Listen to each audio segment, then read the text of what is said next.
Hello beautiful ladies and gentlemen, na waelekeza jinsi ya kupamba train cake. Sio ngumu, ni simple tu. Cha kwanza kabisa ningependa kuambia kwamba hii keki ni kilo 3. Nilipikia nchi 7 na nchi 6, yaani nchi 7 na nchi 6.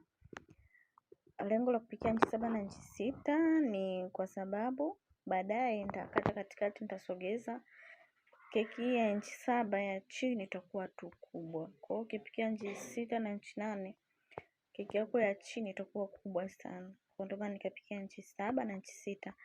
Lakini pia unaweza kupikia nchi 5 na nchi 6 kama unahitaji keki ndogo. Kwa hiyo hapa unapaka first coat kama kawaida. Ni kama kawaida tu kama process unazofanya kwenye kupamba keki ya kawaida. Utasawazisha keki zako zote mbili, hiyo ya nchi 6 na nchi 7. Nchi 7 nipikia kilo 2, ile ya 6 nipikia kilo 1. Kwa hiyo hapo hii ni nchi 6 sasa. Nishamaliza kupaka na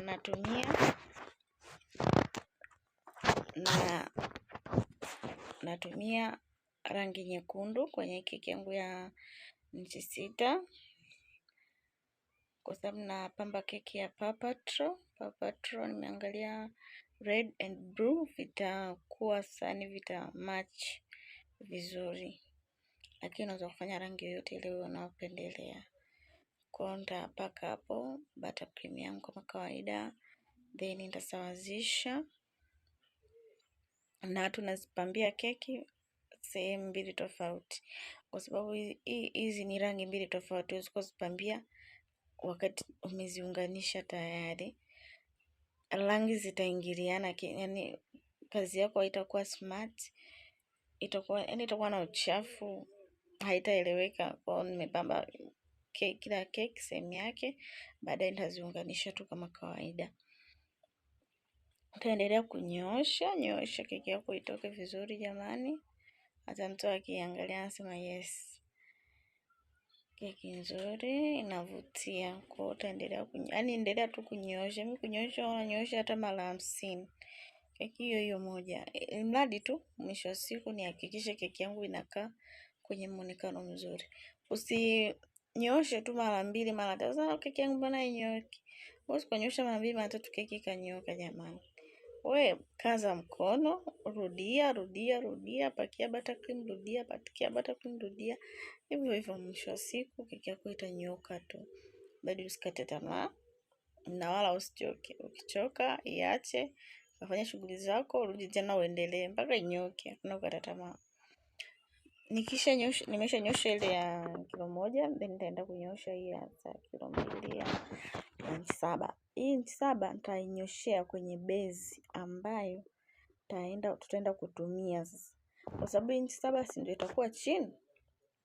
Hii sasa ndio nimeinyoshea kwenye base tutakao kwenda kutumia. Na bahati mbaya sana ni base yangu ilikuwa ni ndogo. Ilikuwa nchi 12, lakini nilikuwa nataka nipate hata kwenye nchi 14 au hata nchi 16. Lakini hakuna kitu kilichoharibika kwa sababu keki ilikuwa tu ni hapa nyumbani. Haikuwa inasafiri, haikuwa inaenda sehemu nyingine.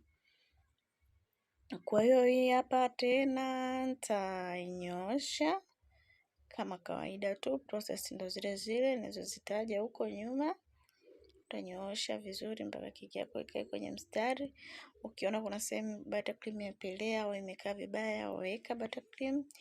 Endelea kunyoosha mpaka utakapopata keki yako ikiwa smart. Ndio utakaposema sawa, sasa hapa inatosha. Lakini kabla ya hapo endelea kunyoosha dadangu, mamangu. Usichoke. Kadri unavyozidi kwenda utazoea, tunaona ni kazi tu ya kawaida.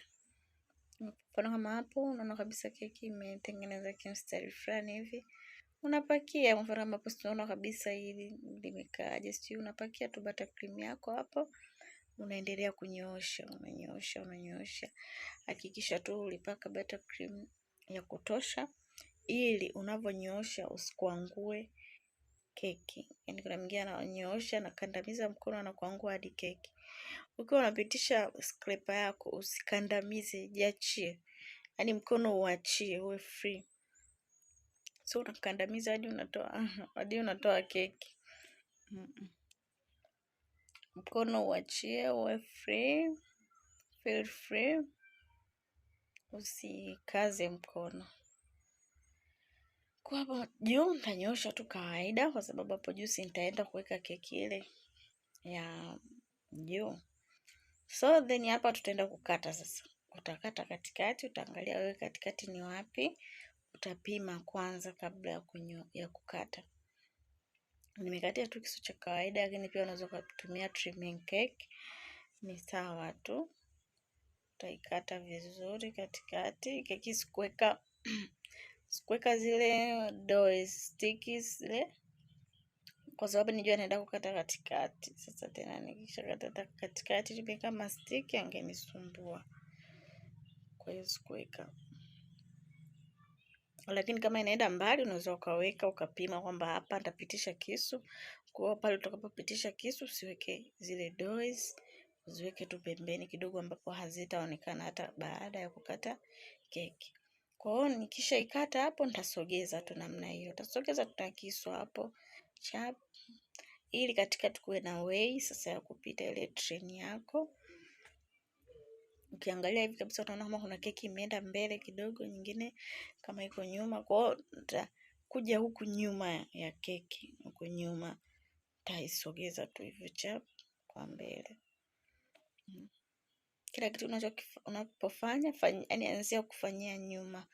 At least hata nyuma ikitokea hitilafu sio mbaya kuliko mbele. Mbele ujue ni reception hiyo. Reception kila mtu anaangalia hapo. Then baadaye sasa jinsi ya kuweka hii keki yangu hapo juu, nitatumia tu hii spatula hapa ya kunyanyulia, lakini pia kama una kitu kingine cha kunyanyulia unaweza kunyanyulia. Kama kuna kitu labda kipana unaweza kunyanyulia tu. Nimenyanyua kwa nyuma, yani nimeingizia hii spatula kwa nyuma. Utainyanyua namna hiyo. Lakini hapa nitakuwa uwe makini sana. Ni hakikisha keki yako imekaa vizuri kwenye spatula yako. Yaani imekaa vizuri. Then ndo uinyanyue. Na kuiweka nitaiwekea kwa huku nyuma. Utainyanyua tu pole pole. Naiweka hapo. Namna hiyo watatali. So kazi lakini nitakuwa uwe makini. Ukicheza tu kidogo keki inadondoka. Kwa nitakuwa uwe makini sana.